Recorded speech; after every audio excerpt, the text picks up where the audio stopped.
have a book which is 25,000 years old. It's called the Rig Veda. It says, Sarve Bhavantu Sukhme. So the three words, 25,000 years ago, in the book said, let every woman, man, child, animal, bird, creatures stays healthy, happy, and be prosperous. The issues that the women work on as empowered leaders are the basic issues for survival. Therefore, we feel that the empowerment and building leadership of women is the core work that Hunger Project does and core work that any organization should do. It's about equality, it's about transformative leadership, and also the expansive leadership that we talk about, because we want that the leadership is not just limited to oneself, but it has that kind of a potential to make a larger impact by just communicating, by just talking to each other. I guess that's the thing I'm most looking forward to, is having a week of conversations that are about who we are as humans, meeting other humans and having conversations with them about their lives and what matters to them, and I feel we don't maybe do that enough.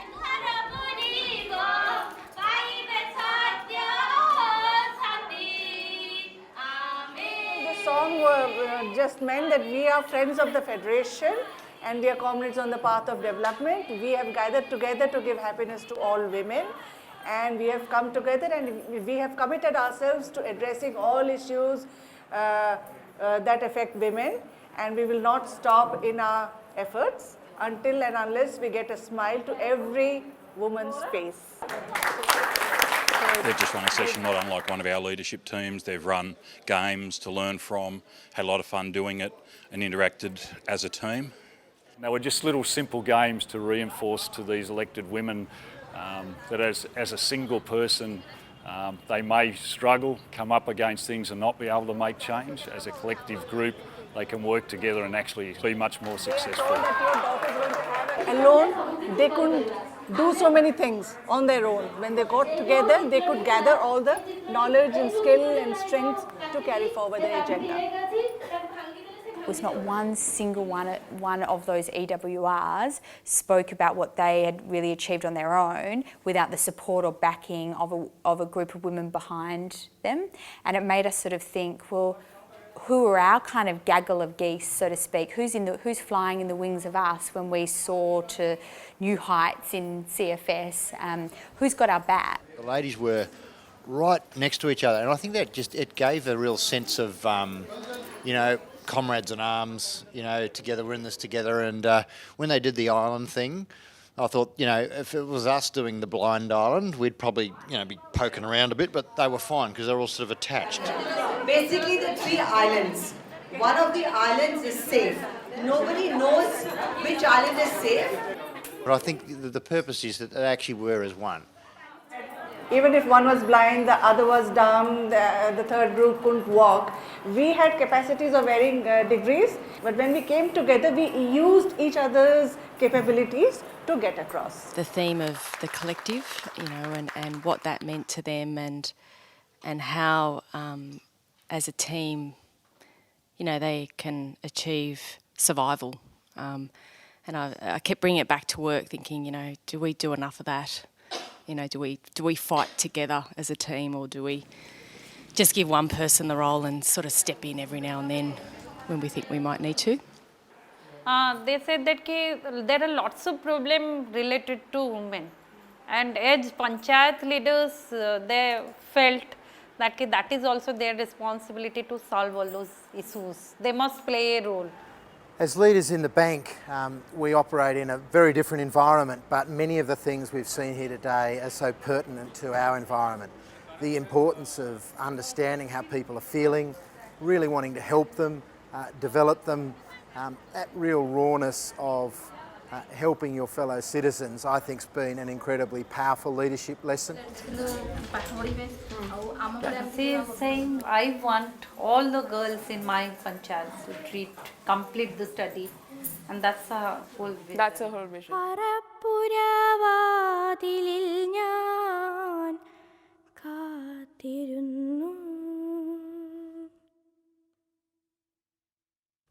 ഉഷനില മുറിച്ചു വെച്ചു തുമ്പപ്പൂ ചോറു വിളമ്പി ആശിച്ച കാറിയെല്ലാം നിരത്തി വെച്ചു.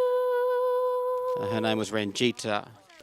In her position as president, she arranged to get some funding to build some new houses.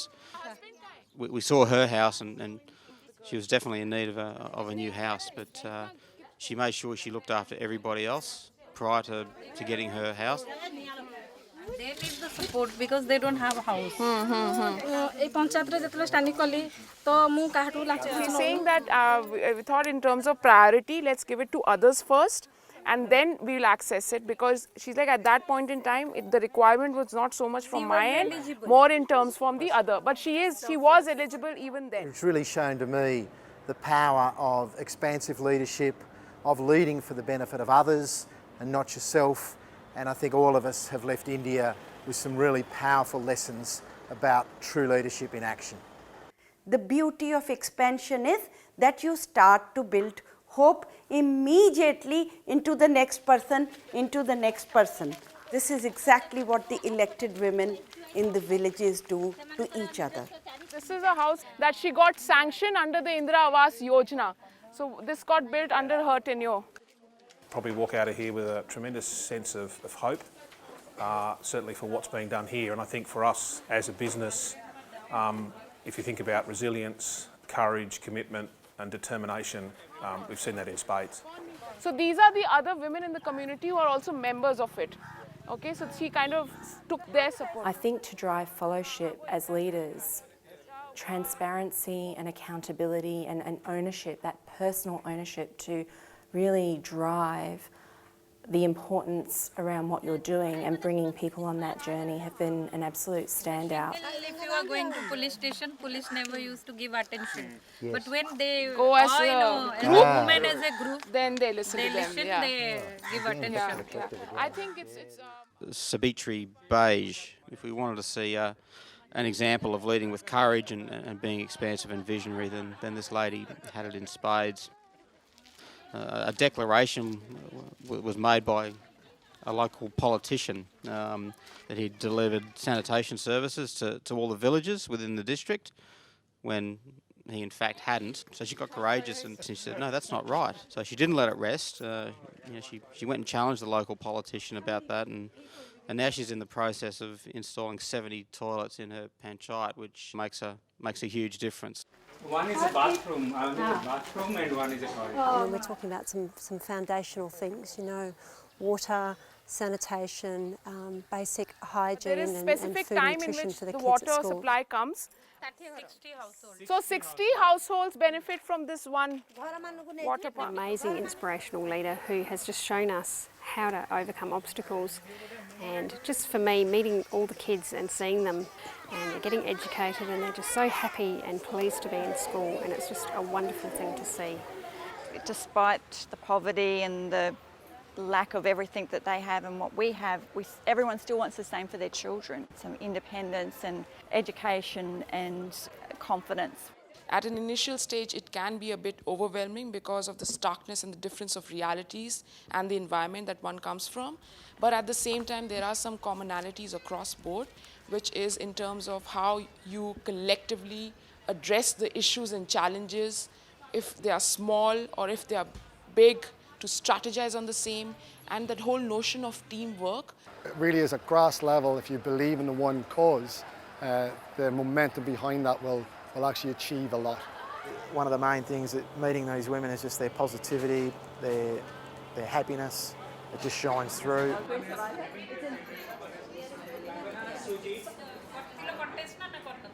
While you live in a very different country and your struggles are quite different to ours, the things that you hold dear in your life around your family, your friends, improving your community, helping others are also the things that matter in our lives and really unite us. And it was just wonderful to see such a common bond across each of you ladies and our group, and we wish you great strength in the years ahead, but perhaps more importantly, from the bottom of our hearts, lots and lots of love.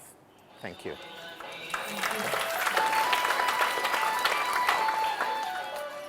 traffic, honking fumes, 4 girls cycling, smiles, serenity.